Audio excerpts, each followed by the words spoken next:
was Queen Bella's Ball, the hard version from Knight's Journey of Dreams.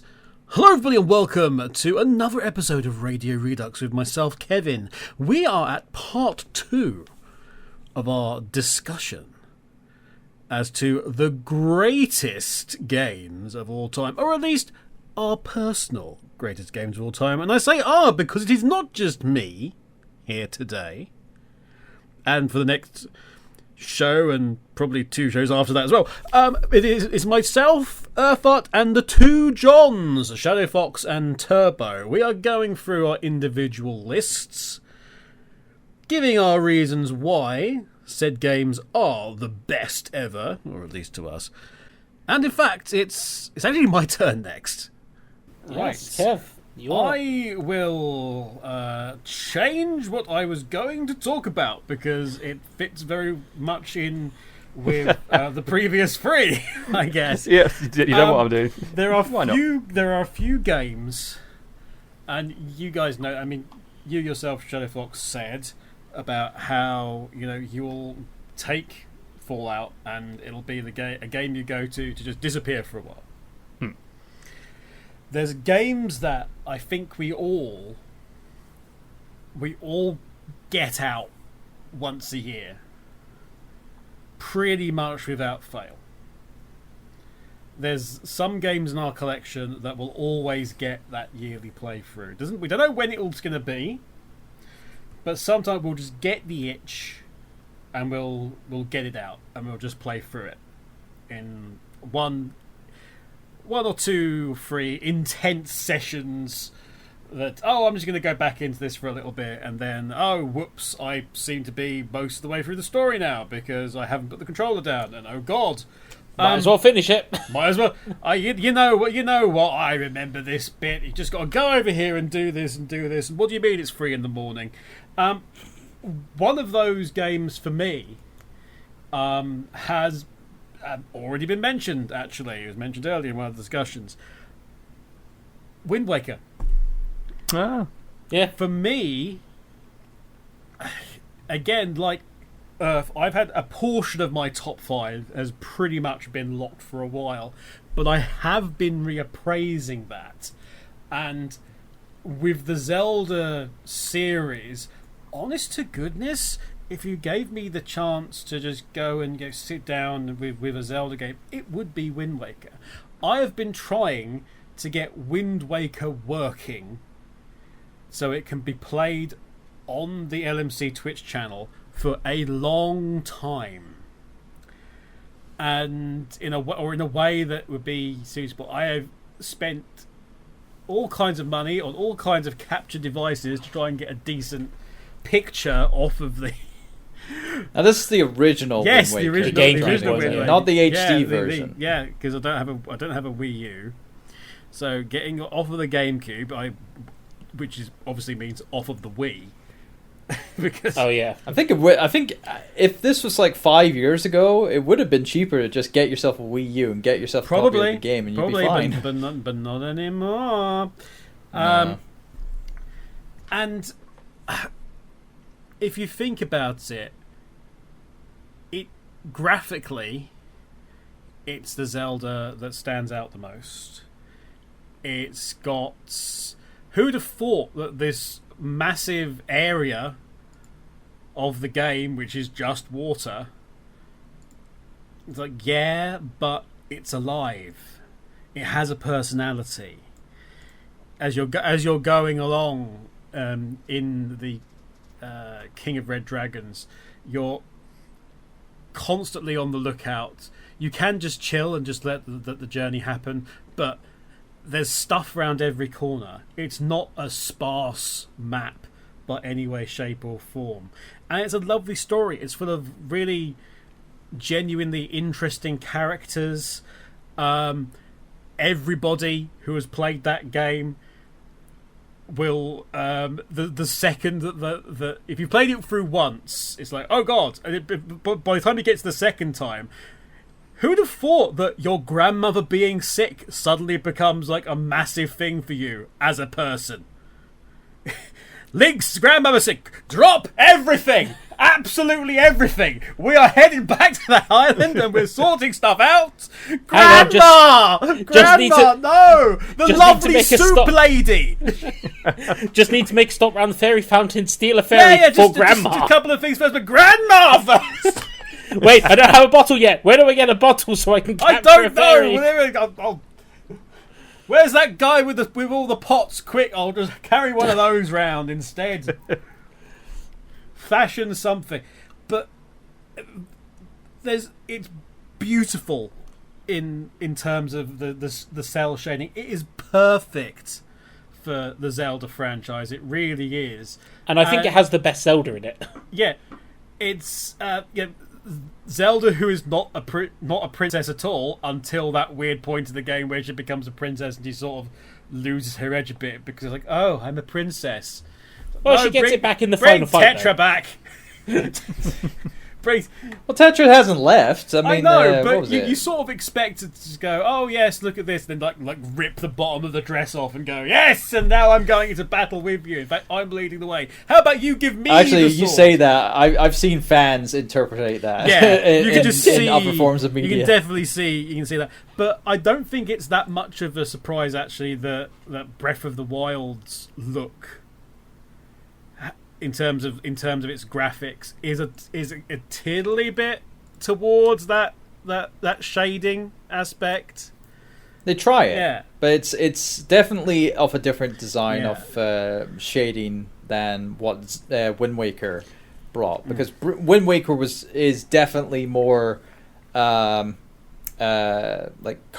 cartoony in style with its design, but it works so well, and it's honest, it does still holds up. It has held up a lot better now in several years, and I'll agree with this. Even though I love Ocarina of Time, like in terms of design wise, and it's like the angles of characters in Ocarina of Time doesn't hold up to the nicely shaded and drawn kind of like art style that Wind Waker brought. But that wasn't everything that Wind Waker brought in. It brought in so much personality. The enemies, you jab them in the arse and they'll be like, "Oh, good job," and they'll run around and say, "Oh God, the things are on fire." And what's that? It's so much animation. It's much more cartoony, yes, but there's just everything's got so much personality in it.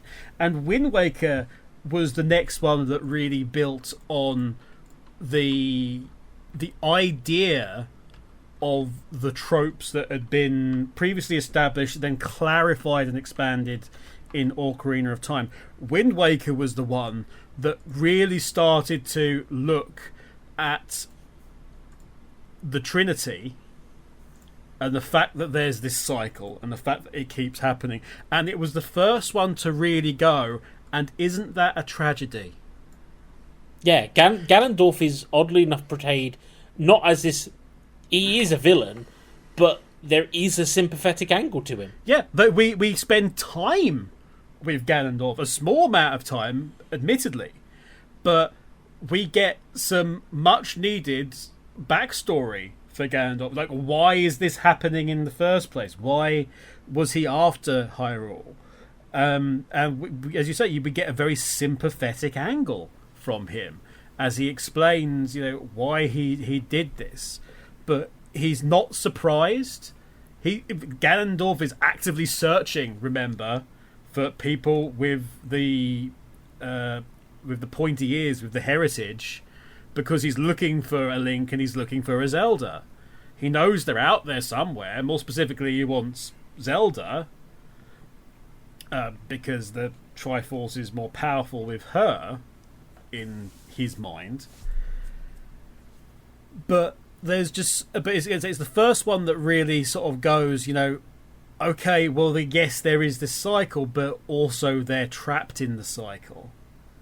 They're doomed to be a part of this, whether they want to or not. They can't live their own lives, and it's that which is, in a way, Tetra's villain, because she's out doing her own life, and then there's this destiny, this life which has been chosen for her, which is just out there stalking her basically. It's the fate of the gods. Yeah, it's the fate of the gods. You could quite argue that, you know, the three goddesses are not necessarily all good, because they have sort of put Hyrule in this holding pattern, and there's this sort of generational service weirdness going on. But there's some great characters in there. There's all sorts of moments. You could, the fact that you immediately can just make various noises from Wind Waker, and you know exactly what it is. Sploosh. Yeah, if you say sploosh, the next person will say Kaboom. Exactly. It's like, oh, who'd have thought? And even like the series noises that we've had going on for the flourishes, the musical flourishes for things like the treasure chests and stuff like that, and the various menu bits. All that started with Wind Waker, really. It set a style, and it set a new marker on a lot of the other things that Ocarina of Time didn't. And it sort of fleshed out things a lot more. Also, there's a load of characters in there that I really love. Medley is probably my favourite character in that game. She just is. Because she's in a really difficult position. In fact, quite a lot of the characters like really difficult positions, and they're having to make difficult choices. And yes, some of them are like, oh yes, well, I readily accept this. But you know, there's a whole heap of other stuff going on there, and we also get a whole bunch of Hylian lore as to what's going on. The game sets up the fact. The very first thing the game sets up is that the hero doesn't appear. Yeah. And that's such an interesting concept at this point, because you're so used to Ocarina of Time and ha, look at the great hero. Yeah, what if he doesn't turn up? And this is the thing, Link technically isn't the hero at the start. He's not. He has to prove himself. Yeah, it's the whole green costume, which is the idea of the hero, is a rite of passage. The whole story is a rite of passage and growing up. It's a very different take on things. It's also a much more violent game, if you think about it. I mean, we beat Ganondorf by stabbing him in the head. It's such a good scene. Jesus! When that first happened. Where are we? Well, what happened to the kid-friendly stuff? The small child has just stabbed him in the head, and we've that visual as well of of Ganondorf with like the forehead wound has persisted too since Wind Waker in some form or another. Even to Tears of the Kingdom, there's been a thing there of something. Spoilers. Some sort of, they know at this point he's in the bloody game. Hey, you never know. Some people are still going through half of the blooming side quests and whatnot, and still haven't finished the main story. Right. This episode doesn't come out for like another month or two. If you haven't played Final Fantasy VII, I've got some news for you. Cloud is fine. You say that, they might be changing it for the remake. So Indeed. Never know. Who knows what they do with that? Who knows? But anyway, honest to goodness, music, atmosphere, characters, graphics, all of that. It's beautiful. I want to play it again soon. And I think my favourite song is Dragon Roost Island. Yes, me too. Dragon Roost Island. It's amazing. It's beautiful. If you've heard an orchestra play it, ooh. I've heard a one-man band play every single part himself, which is a really good rendition. But yeah, I would love to see a concert. Yeah not at the same time. He recorded each instrument separately, but he did everything on his own. But what's that? The music of Dragon Roost Island? That sounds like a perfect opportunity for a music break. Radio Redux.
using the Hidden Palace to store our junk in since 2006. This is Radio Redux. And now that the music break is over, thank you very much, Kevin. Okay. That was a really short track. Oh, I think you'll find that was the extended version of silence from our point of view. Yeah, from our point of view. But yes, so I guess I'm back up to me then. Yep. My So number your four. Yeah, my number 4 is possibly the only one that could be contentious, but it's also the one I think is most likely to cross over with anyone if it does. And that's because some people might say this isn't one game, it's 2 games. And, yeah, if this really displeases you, I do have a backup game, which isn't normally on my list, because my big list is 1 game per kind of gaming era. But the game in question is Sonic 3 and Knuckles. Whether you consider it 2 games or 1 game, from my point of view, this is this is very similar to Kev this is a game that I play almost once a year for whatever reason or not. In fact, played it already this year. Played it when Sonic Origins Plus came out. Played it through as Amy. Completed it in about 2.5 hours. Yeah, it's like that's roughly you get a new way to play it. Time. Also, if you super glue the cartridges together, it becomes 1 game. I mean, isn't the whole point of Knuckles finalising the idea they had? Yes, it was originally meant to be 1 game, but it had was to split originally it meant to be into 1 for game. I think it's okay. So Sega themselves recognise it as 2 different things, so it's acceptable either way as far as I'm concerned. Yeah, I was gonna say it's 2 games that came out in the same year that was pretty much effectively a part 1 and part 2. So I can accept that it is 1 full game. Yeah, if you're really against the idea, and I have had some people argue I shouldn't be allowed to include this as 1 game, replace it with Sonic CD, because that's my second favourite of that era. But for me, Sonic 3 and Knuckles is kind of that. While it wasn't the first Sonic game I played, and in fact I never played Sonic 3 and Knuckles on the Mega Drive, I only had Sonic and Knuckles. I didn't play the complete collection until I bought the PC version. I still have that disc as well, with the Sonic the screensaver on it. But yeah, I mean, everyone knows this game. For me, the best edition is still the Angel Island Revisited version. But, give it to me, I will happily play it. It's something I go back to regularly just because it's a nice, quick, enjoyable game. I know inside out. I can get all of the basic emeralds by Hydra City Zone, and I can get all the super emeralds by the end of Mushroom Hill, usually. I failed on my last one. That's effectively the same as myself. Yeah. This is just a classic through and through. The music's still great. They stole a fair few of the levels from this for Sonic Mania, and most of those levels had very little change to them. Hydra City and Lava Reef were almost identical, not level layout-wise, but gimmicks and everything-wise, practically the same. And I think it's... By the time they got to 3, they pretty much perfected the formula for that kind of 2D, at least that era of gaming. Pretty much. The thing is, I will say that I think all of the fan iterations that have come after it have helped, expand it. One of the favourite playthroughs I've ever done was playing through it as Metal Sonic, who mostly plays as Sonic, but there's a couple of extra tweaks to him. And that was really enjoyable. And, it was kind of fun going through as Amy with a slightly different twist on it. Interestingly, the first time I completed Sonic 3 and Knuckles as Knuckles, because Barrel. No. Couldn't figure out how to get past the barrel. It's not in the barrel. It's not in the PC instruction manual. The barrel, you say? You know who was responsible for that? Notorious criminal. Oh yes, Yuji Naka, as was admitted at SummerSlam 2011. It was his fault.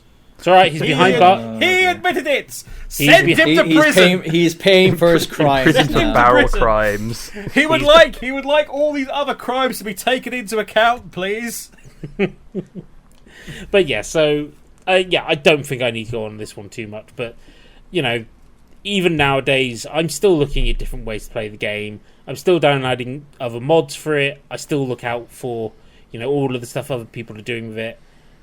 And, I think it's going to stay there as my favourite 2D Sonic game of all time. It's my favourite Sonic game of all time. And, I love Sonic 2. And, as I said, if you really don't like this, Sonic CD is probably the second favourite in that category because I love the time warping mechanics. I think it's really clever how they've done it. But Sonic 3... 4 levels for the price of 1. What I want is Sonic 3 and Knuckles with the Sonic CD time mechanics. Someone get on that so I can explore 4 different versions of every single level in Sonic 3 and Knuckles. Don't tell me you wouldn't play that. Dear Sage... True. Could you fix it for Earthhearts? I believe someone has tried it. I'm sure somebody has, but I don't think they've done the whole could you please, one of you, finish it? That'd be great. You can all take a level each. It's fine. It could be one of those challenges. It's like everyone goes off and does one level, and they have to then stitch it together in a concise way. The collaborative challenge. I was going to say, I mean, that would be quite the task, because if you want to do a past, good future, bad future kind of like palette for the stages, and then reconfigure the kind of like layout a bit as well, that is quite a lengthy task, I would think. Oh, no, yeah. Well, it's like I say, it's 4 times. Especially for the amount of zones that are in Sonic 3 and Knuckles. Yeah. If it was just Sonic 3, fair enough, because that's about the same as what Sonic CD is.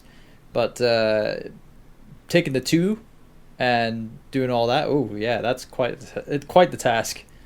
I'm sure there's much worse projects out there, but yeah, I don't think this one needs too much of an explanation. If you want to ask me my favorite zones, probably. God, that is a difficult one actually. I'd probably go with from Ice Cap Zone. Ice Cap Zone is one of my favourites. Although the other thing is, because I played the PC version first of Sonic 3. Yeah, you didn't get the original songs for it. Yeah, the soundtrack that's in Sonic Origins, that's my original soundtrack. I'm used to it. See, that's someone obviously who doesn't get butthurt about a soundtrack. He's happy with what he's got. It makes very little difference to me, because in the end, even with some. It's the same for me. I didn't mind. I didn't mind the change either. So it's like I accepted the fact, even though I was brought up with the Mega Drive versions and whatnot, technically brought up with the Mega Drive versions, but I can easily accept change, unlike some people who are stuck in the past. That's most people, to be fair. It's almost like the change had to happen to safeguard the ability for you to play the game in future years. Yeah, surprising that, eh? Yeah, it's a very small sacrifice to make sure that at some point in time, a very lawyer-happy group don't come along and say, hey, we read this thing that has been admitted by your company since 2010, and the Mega Drive Ultimate Collection, where it's in the facts. It's like, is it accurate about the music and Michael? Yes, it fucking well is. Well, and you know what? If it's on PC, just wait a month. Yeah. Someone will mod it back in. Yeah, but just imagine people who have got really bent out of shape about that. Yeah. What if said family of said musician suddenly went, well, about all that music, did our guy get paid for that? So I mean, that's his music in there. So is he owned royalties? As well as all the other artists that technically worked on them as well? Yeah. Is he royalties? Because that's a chunk of change for Sega. That's a big chunk of change. Especially with the amount of units they kind of like pushed. Over how many years? Yeah. How much money would that be? Very significant amount of money to Sega. That would be it's a very dangerous thing for Sega to leave dangling in the air. You've got your copies, you've got your options for the ones that have already gone. For sales from here on in, there's a line. And it's for Sega's own good. And it's for your own good, as Sega fans, to accept that, because otherwise you may not have a Sega. I will say, though, someone has done a better remix of Carnival Night Zone using the original, using the remix version as a bass, which I think I may have sent you, Kev. But it's basically, what's the track called? The famous clown song. They use that more as a bass. Why can't I remember the name of it? I'm gonna have to look that up later. What the something march? It's like the Trocadero March or something like that.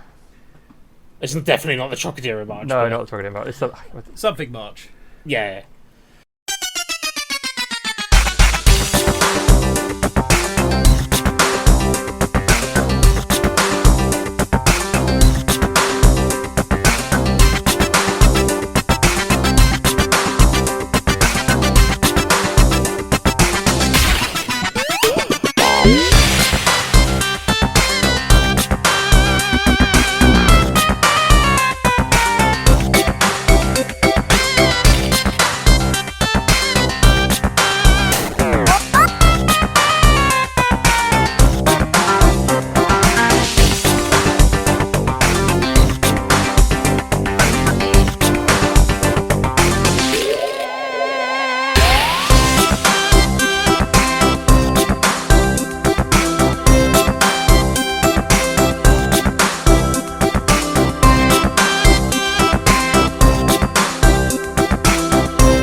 But yeah, so that's my number 4, Sonic 3 and Knuckles. If you don't like it because you think it's 2 games, put Sonic CD in there instead. I don't care, they're all good games. It's your list. Yeah, it's my list. Yeah. It's your damn list. Who cares what they think? I'm just making sure everyone's happy. But can you hear them complaining right now? Yes. They're outside the window, clawing at the door. God damn it! You got very sensitive ears. Are they there with the placards again? Just get a bucket of cold water or something. No, they're here with scythes, knives, and other bits. Ah. What about swords? Speaking of swords, it kind of like segues into my next entry. Oh. From Sonic to Look swords. at him, the professional. Oh, look at him go. Oh. Sonic and the Black Knight, finally. Close, but no. Many people would probably say that this next entry that I have in my list here was pretty much an inspiration to Sonic and the Black Knight, but really, in all honesty, it's not the case. It was more of a case of it was a subject of what was known as the mascot boom era of the 90s. Oh, you know, the mascot platformer boom. Yeah, Bubsy rather. Bubsy. Oh my god, Bubsy with a sword. Not that. No, yeah, I'm talking about the good stuff Gex, of mascot boom, platformer boom, not the bad shit. But no, the one that I keep in high regard, on level with the Sonic series, which was just a simple entry that was released in the early to mid 90s. I think I know what this is. That not only just like was a typical platformer, but it introduced several mechanics, and it had an ever replayable kind of like addiction to it, with its multiple difficulties and just charming aesthetic and whatnot, and really good gameplay with different kind of like stages, even like multiple like the different scenes within stages having different kind of like gameplay aspects to it, and that is Rocket Knight Adventures. Sparkster. Yeah, well, not Sparkster Rocket, not Sparkster. The second one. The character of Sparkster, but not the game. Sparkster. Yeah, the character Sparkster, but no, the game specifically Rocket Knight Adventures, starring Sparkster. And so are you talking about the original Rocket Knight Adventures here? Yes, the original, as opposed to the other one, which you did play once upon a time. Well, it's like that was just simply called Rocket Knight. There was no adventures there. There was no adventures in that. It was just him. It was the origin story. It was just Rocket Knight. He is a Rocket Knight. There we go. He went around his house doing the dishes and stuff like that. In fact, he did. He did come out of his house. That was the whole opening scene of that first game, was or that remake. Was he sees the impending invasion from this new threat, and he from his house. He goes back into his house, gets his night gear, and rockets off to try to take care of it. But no, the original Rocket Knight Adventures for the Mega Drive is a forgotten gem now, more than ever, I fear, because of its poor handling of one simple company who just they like their legacy titles, but the legacy titles that give them money. And that is we're talking about Konami, not Capcom. Hit the lever! Konami having the stranglehold on this IP. This IP that could really benefit them in this current market of revitalizing 2D platformer side scrollers and stuff like that. I've never understood the idea of holding on to these IPs for so long and you just never touch them. It's like there's so many companies that do that. There's discussion for another day. Actually, they're not increasing in value. They're not rare coins. but if I don't take this franchise out of the packaging, someone will pay me many money for it later down the line. But no, Rocket Knight Adventures. I don't know if many of you guys have ever played it at all. Yeah, I've definitely played it. Yeah, touched on it, but not. Then you enough. Would probably agree with me that it is definitely way different to the typical mascot platformer of the time.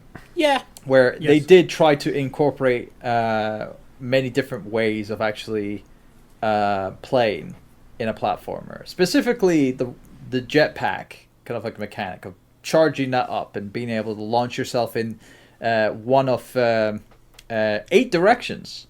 You can go straight up, straight down, left, right, diagonal up, diagonal up, or diagonal down. Depending on where you kind of like launch it, you can go in that direction once you're fully charged. It's a nice little risk reward kind of like feature as well, because you don't have any kind of like mid-air kind of like control after that initial launch, and plus you go into a stunned kind of like animation after the launch is finished, like in a free fall. You're committed to it. Commit to your actions. So there is that risk reward kind of like factor in the gameplay, which it's a nice little thing to put into a platformer, whatnot. The levels are just like they're really cool. Like it's like different. It's obviously you had Sonic 3 and Knuckles be like storytelling of bridging zone, like levels to levels, zones to zones, with a story, telling the story through transitions of what happens at the end of each zone. Like, for example, Angel Island, obviously, Knuckles blows up the bridge that you were standing on and you fall into Hydro City. It's very vague, but yeah, I agree. I think Rocket Knight does that a lot better. Oh yeah, it's like I feel as though it did it a lot better. It set to it had much better storytelling in its level transitions than even Sonic 3 and Knuckles did. Again, not knocking Sonic 3 and Knuckles, because that was the pinnacle and the flagship of the Sega brand at the time. It's too late now. You said it. You can't run it back. Rocket Knight Adventures is better. Hang him. Well, no, you say that. Turbo might have Sonic 3 and Knuckles on his list later. Oh, maybe. Spoilers or don't. Oh. Hang him. But no, it's like that. This is me, obviously. This is what I was kind of thinking. It's like, from that era, from the Mega Drive, what do I like more on the Mega Drive? And I had to say to myself, it's like, look, I can only have like one franchise represented in my list, and this is like for all errors and whatnot. And if I was going to have something that represented my kind of like enjoyment of the Mega Drive era, it would have to be Rocket Knight Adventures. Like, there were so many other ones that I could have chosen, but Rocket Knight Adventures to me had that charm and definitely pick up and play kind of like mentality, especially if you're starting on the lower difficulties, like, because it is a learning game to get better at the game, and then trying out the harder difficulties and try to get the best, try to complete the game effectively by beating it on the hardest difficulty, which even I haven't done myself. I've beaten it on the second hardest difficulty myself, but I don't think I've beaten the first it's still game on the fun regardless. The hardest difficulty is like crazy hard, I think it's called, for the UK version, where you die in I think 2 hits or 1 hit, and you have no continues and no lives to start with. Yeah, I think I beat the hardest difficulty in the sequel, but not the original. And I think I may have saved scum to do it, to be fair. Well, I haven't played it. I've only played it on original hardware and with the original cartridge. So I've and that's the same with the sequel. Sequel, obviously, I wasn't. I feel so. I didn't find a better connection to it. I think the gameplay was just a little too stiff. No, that's fine. I don't remember them well compared enough. Compared to the original, at least. Didn't they remake the original one at one point? No, it was an entirely new one they did more recently. Yeah, Climax, like I was saying to Kev earlier, it's like Climax made that remake, so it was a completely different entry altogether. But this is a series that has had no remasters, no remakes, no re-releases at all. It has 4 games to its name, effectively, but none of them, but all of them stuck on their original release consoles. With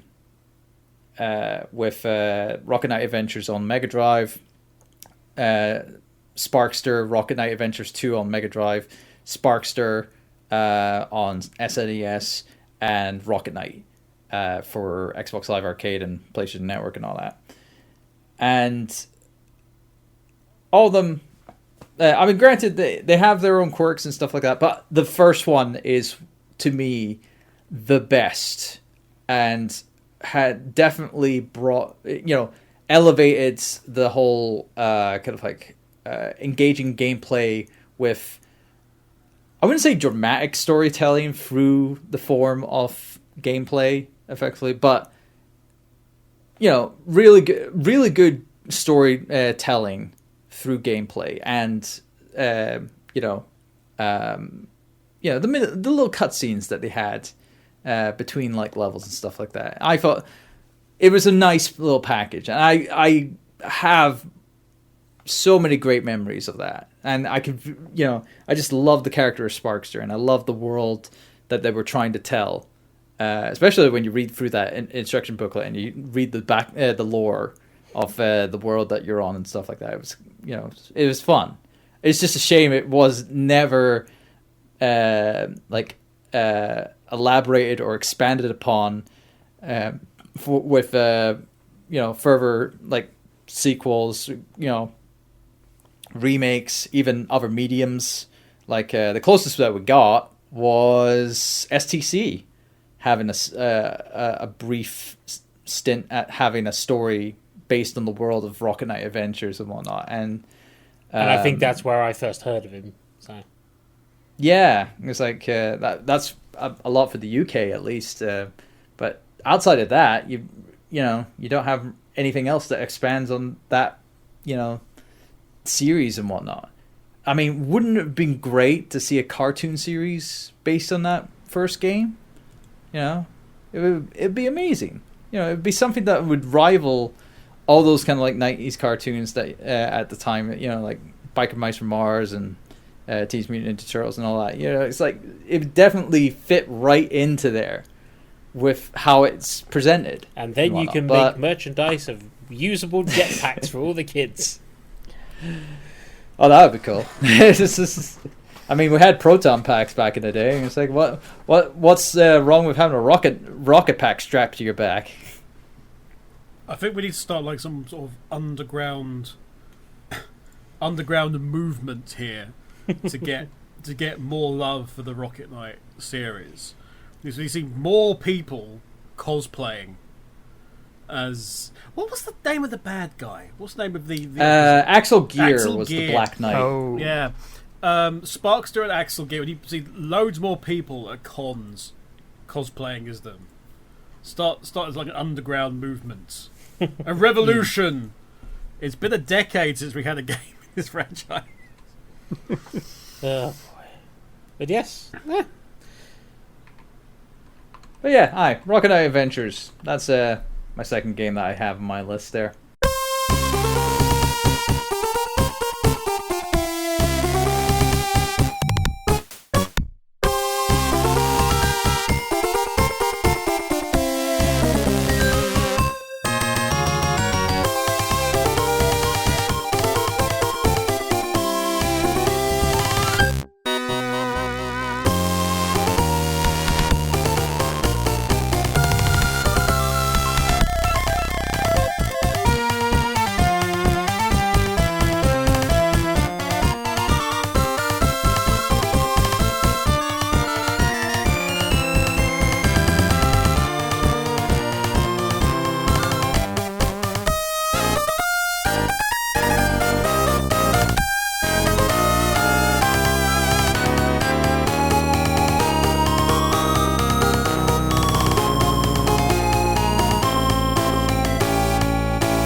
Good choice. The second game on my list is pretty much here right now because of convenient timing. It's in the room with us. The call's coming from within the house. In 3 hours, it might be. Ah! So, there are games that are your favourite games because you keep going back to them. Then there are your favourite games where you wish you could forget you played them to play them again for the first time. And I'm calling this one out because it's getting a re-release at time of recording tomorrow, which is Ghost Trick. Sort of full title, please. Okay, Ghost Trick Phantom Detective. There we go. So, what's the deal with Ghost Trick Phantom Detective? You're dead. Go solve murders. Specifically, your murder. So, and prevent other murders while you're at it that have already happened. Exactly, yeah. The game is... So, the point of the game is that it's a puzzle game. It's made by Capcom. It's same people who made the Ace Attorney games, I'm fairly certain. Quite a lot of crossover between them. Yeah. There's a lot of mixing and matching there, and you can feel that in a lot of the characters. And it's hard to say there's a character who isn't eccentric in their own way. Very similar to an Ace Attorney style of game. But the whole point of the game is that it's a puzzle game. It was on the DS initially, so like using the touchscreen, you play as Sissel, and you get to use your ghost trick, your power, to fiddle with certain objects in the environment. You also get to go back 4 minutes before someone dies in an attempt to avert their fate. And so ghost trick is a power that you will find other ghosts have. I guess technically, if a ghost can interact with the environment, is that a poltergeist or I guess so. The thing is, like, the other ghosts you find have different powers to you. Different powers, yes. Phasmophobia will probably give you a running definition of any of those. True. Yeah. But none of us have played that as far as I'm aware. No. But yeah, so... And over the course of the game, you'll meet other characters and other ghosts which have different powers. So you can activate things, and other ghosts can like swap items of the same shape, not necessarily the same size. Which it annoys me because the more I talk about it, the more I'm remembering it, which is something I've tried to yank it out after, because it released about a decade ago. And apparently it performed rather poorly. But it's one of those ones that had a sort of cult following. And, well, like we're saying, there's no point in sitting on an IP if you can maybe make a little bit of extra moolah. So they're doing the re-release in HD tomorrow. On everything under the sun. Is it compatible with Apple? I think it's already on Apple, actually. So it actually had... Steam. I don't know. It had a re-release on iOS and Apple. Like a year after it came out on the DS, I think, because it was all touchscreen based. Yeah. It was all so it was actually. I'm as somebody in this household really wants to play it, but of course they have a Mac. There is also a Switch version coming out. Yep. Oh dear. I said it's coming out on every platform. Nice seeing you, my friend, and it was nice to have you up here for a while. I will not see you again. I mean, the thing about the game is that the way it's a puzzle game, it has pretty much one way to play through it. And once you've experienced the story for that first time, which is a great story, it's fantastic. Hit me really hard. There were some tears, which was initially my original rating for like, what were my favourite games? What games made me feel things?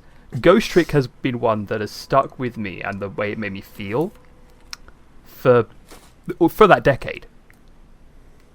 It was really good, and it's like it because of that, it's kind of pushed off other games which I shan't mention, which you'll probably be surprised to not see because I didn't want to have too many similar games, I would say, on the list. But yeah, I mean, you get to meet some characters, including the best dog in any video game ever, Missile the Pomeranian. I was going to say that's a very strong statement you're making there. It is a very strong statement, but I am willing to back that up and fight with it to the grave. I was going to say there's a lot of dogs in gaming that could definitely fight for that title. Can you pet the doggo? Well, you're not corporeal, so you can run the stylus over the doggo. Does that count? The problem is, the doggo. We can't talk about the doggo because it's a spoiler. Anything else we say about the doggo is a spoiler. Yeah, it's a shame. Because the game is obviously so heavily story based. I mean, it's puzzles. It's a puzzle game with a storyline. they're the only things I can really. I don't want to speak too much about because I would really recommend absolutely picking it up and enjoying it. I already have it pre-ordered. Even though I've played it already. Yeah, I will. I'm going to buy it, and it is going to be next week's, or at least previous week's X amount bonus stage on LMC. I will say. So if you're listening to this, it's already been out. So go buy it, go play it. Yeah. But I will not be playing the full game for the reason of wanting people to go and experience it themselves.